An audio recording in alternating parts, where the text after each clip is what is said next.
إن الحمد لله نحمده ونصلي على رسوله الكريم أما بعد أعوذ بالله السميع العليم من الشيطان الرجيم بسم الله الرحمن الرحيم يا أيها الذين آمنوا كتب عليكم الصيام كما كتب على الذين من قبلكم لعلكم تتقون۔ حضرات محترم، گزشتہ مجلس میں روزے کی فرضیت کے متعلق کچھ گزارشات کی تھی۔ یہ ایک فطرتی بات ہے، انسان کے سامنے جب کسی چیز کی فضیلت اور اہمیت نہ بیان کی جائے تب تک وہ اس کے متعلق زیادہ حساس اور سوچ نہیں رکھتا۔ روزے کی فضیلت کیا ہے؟ پیارے نبی جناب محمد الرسول اللہ صلی اللہ علیہ وسلم نے جو ہماری رہنمائی فرمائی، ان میں سے چند باتیں آپ کے سامنے عرض کرتا ہوں۔ نبی مکرم صلی اللہ علیہ وسلم نے سب سے پہلی جو بات بتائی، کہا روزے دار کے لیے سب سے پہلا انعام جو ہے وہ جنت ہے۔ آپ کے پاس میں نے کل بھی عرض کیا، ایک دیہاتی آیا، اس نے کہا کہ یا رسول اللہ صلی اللہ علیہ وسلم مجھے کوئی ایسی بات بتائیے جس کی وجہ سے میں جنت میں چلا جاؤں اور جہنم سے بچ جاؤں۔ تو نبی کریم صلی اللہ علیہ وسلم نے انہیں فرمایا ان تعبد اللہ ولا تشرک بی شیئا، صرف اللہ کی عبادت کرنا، اس کے ساتھ کسی کو شریک نہ بنانا۔ دوسرا آپ نے فرمایا اقام الصلاۃ، دن اور رات میں 5 نمازیں تم پہ فرض ہیں، اسے ادا کرنا۔ اور اسی طرح اللہ نے اگر تمہیں مال دیا ہے تو 40 میں سے 1 اللہ کا حصہ ادا کر دینا۔ اور رمضان کے روزے رکھنا۔ کہنے لگا یا رسول اللہ والذی بعثک بالحق، اس ذات کی قسم ہے جس نے آپ کو حق کے ساتھ مبعوث فرمایا، نہ اس سے کم کروں گا نہ زیادہ کروں گا۔ آپ نے اپنے ساتھیوں سے فرمایا من سرہ، جس بندے کے دل کو یہ بات اچھی لگتی ہے کہ وہ اہل جنت میں سے کسی کو دیکھنا چاہتا ہے تو اس کو دیکھ لو، اگر یہ کام کر لے تو یہ نماز، زکوٰۃ کی ادائیگی اور روزہ رکھنا انشاءاللہ انسان کے لیے جنت میں داخلے کا سبب بنے گا۔ دوسری بات، اللہ مالک نے جنت کے 8 دروازے بنائے ہیں، ہر عمل کے لیے الگ الگ دروازہ ہے۔ جو نمازی ہیں یہ باب الصلاۃ سے اندر جائیں گے، جو زکوٰۃ دینے والے ہیں یہ باب الصدقہ سے اندر جائیں گے۔ ایک دروازے کا نام ہے باب الریان۔ نبی کریم صلی اللہ علیہ وسلم نے فرمایا اللہ کی طرف سے اعلان ہوگا روزے دار کھڑے ہو جائیں، اور روزے دار جن کے روزے اللہ کی بارگاہ میں مقبول ہوں گے وہ وہاں کھڑے ہو جائیں گے، تو انہیں کہا جائے گا تم سب باب الریان سے اندر داخل ہو جاؤ۔ تو سب لوگ جو روزے دار ہیں اس دروازے سے جنت میں داخل ہو جائیں گے، تو پھر اس دروازے کو ہمیشہ کے لیے بند کر دیا جائے گا، پھر کسی کو اس میں داخلے کی اجازت نہیں ہوگی۔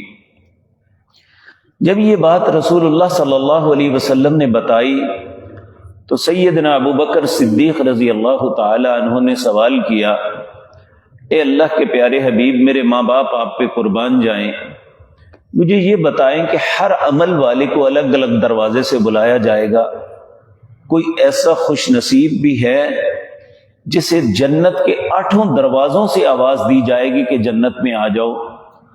تو نبی کریم نے سیدنا ابو بکر کی طرف دیکھ کے کہا ہاں ابو بکر، تم وہ ہو جنہیں جنت کے 8 دروازوں سے بلایا جائے گا۔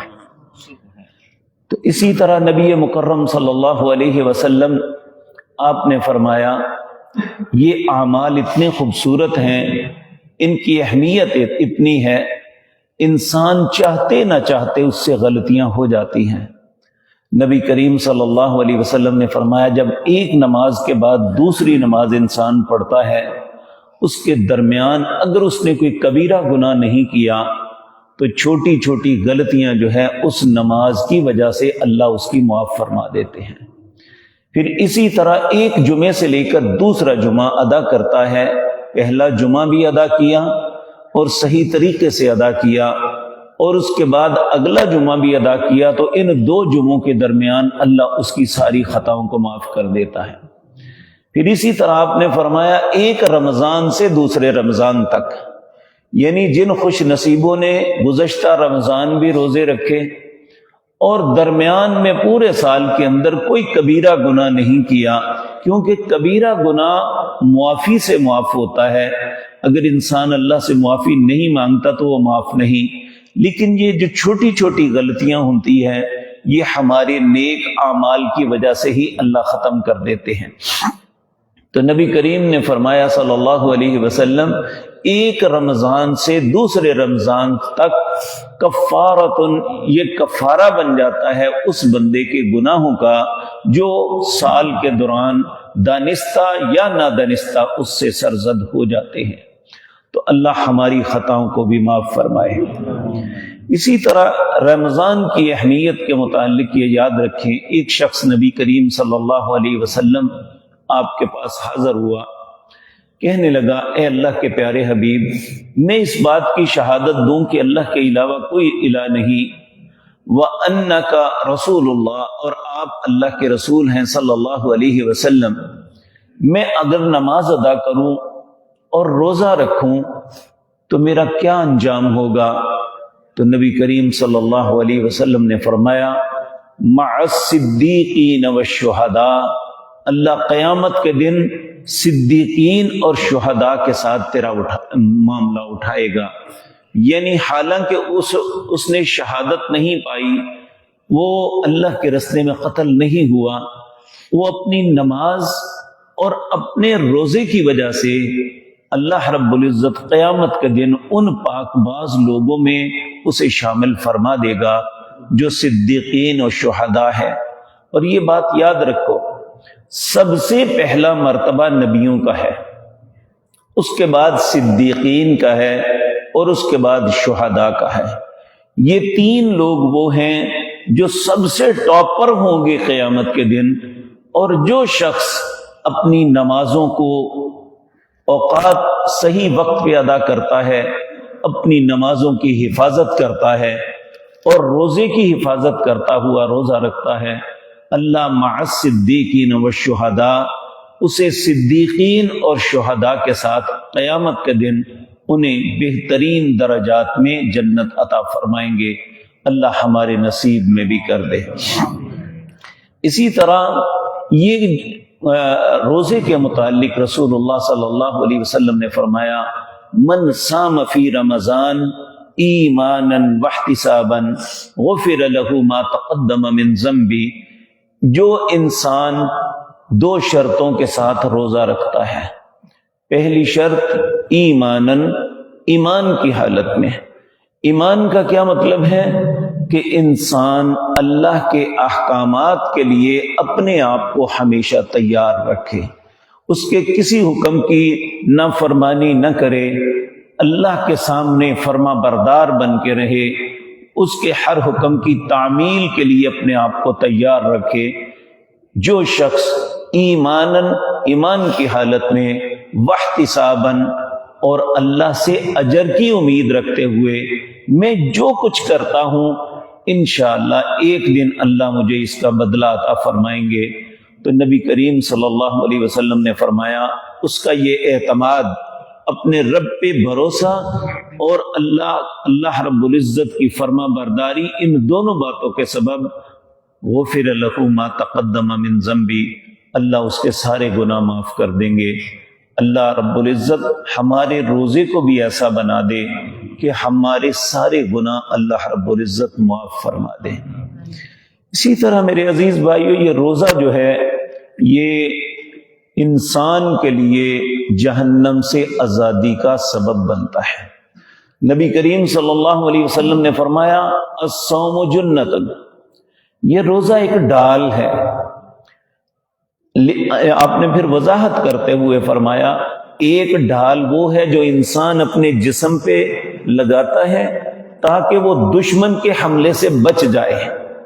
پہلے زمانے میں لوہے کی کڑیاں ڈھال بنا کے جسم کا لباس بنایا جاتا تھا۔ اب آپ دیکھیں گے یہ باہر بھی ایک سیکورٹی والا کھڑا ہے، اس نے وہ بلٹ پروف جیکٹ پہنی ہوئی ہے، یہ ڈھال ہے۔ خدا نخواستہ اللہ ہمارے سب بھائیوں کی، جو بھی لوگوں کی حفاظت پہ مامور ہیں، سب کی حفاظت فرمائے۔ اگر ان کی طرف گولی آئے تو وہ جیکٹ روک لیتی ہے، وہ گولی اس کے جسم کو نہیں لگنے دیتی۔ تو اسی طرح نبی کریم نے فرمایا روزہ ایک ڈھال ہے۔ پھر آپ نے فرمایا یہ کسی ہتھیار کے مخالف ڈھال نہیں ہے، بلکہ یہ ڈھال جہنم سے بچانے کے لیے ہے۔ تو جو انسان روزے کو صحیح طریقے سے ادا کرتا ہے، اپنے سارے دن میں اللہ کی فرما برداری، اللہ کی فرما برداری کرتا ہے، اس کی نافرمانی سے بچتا ہے اور اس کو صحیح طریقے سے پورا کرتا ہے، اس کے لیے انشاءاللہ جہنم سے ڈھال بن جائے گی۔ اور یہ بات یاد رکھیں، یہ فرض روزہ، اس کی اہمیت اتنی ہے کہ اس کا اندازہ لگا ہی نہیں سکتے۔ نبی کریم صلی اللہ علیہ وسلم نے فرمایا جو شخص ایک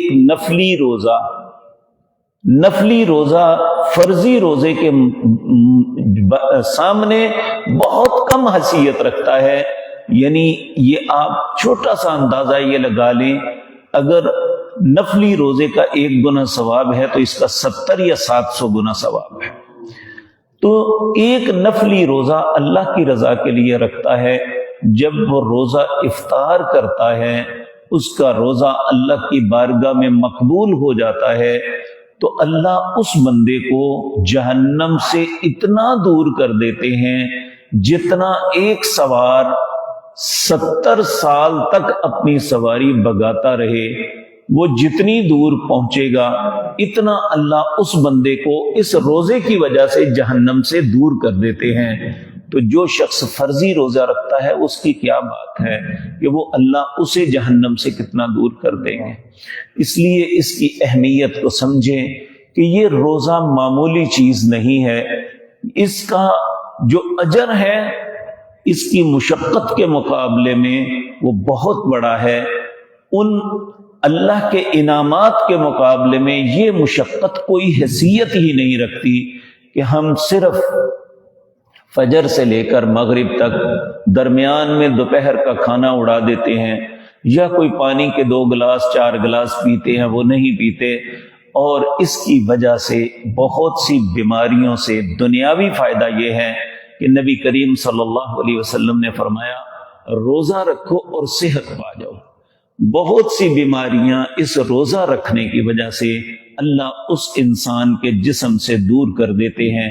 اس لیے اس کی اہمیت کو ہمیں جاننا چاہیے، اسے اپنے اوپر بوجھ نہیں تصور کرنا چاہیے، بلکہ یہ ہمیں بہت سی مصیبتوں آفتوں سے بچانے کا سبب انشاءاللہ بنے گا۔ اب یہ اگلا مرحلہ یہ ہے کہ اس روزے کے کچھ آداب ہیں اور کچھ شرائط ہیں۔ وہ کیا ہیں؟ جب تک ان شرائط کو پورا نہیں کریں گے، ان آداب کو ملحوظ خاطر نہیں رکھیں گے، ہمارے روزے کی حیثیت نہیں ہے۔ تو وہ شرائط اور آداب کیا ہیں؟ اللہ رب العزت نے مجھے زندگی اور توفیق دی تو انشاءاللہ بتدریج آپ کے سامنے عرض کروں گا۔ اقول قولی ھذا واستغفر اللہ لی ولکم۔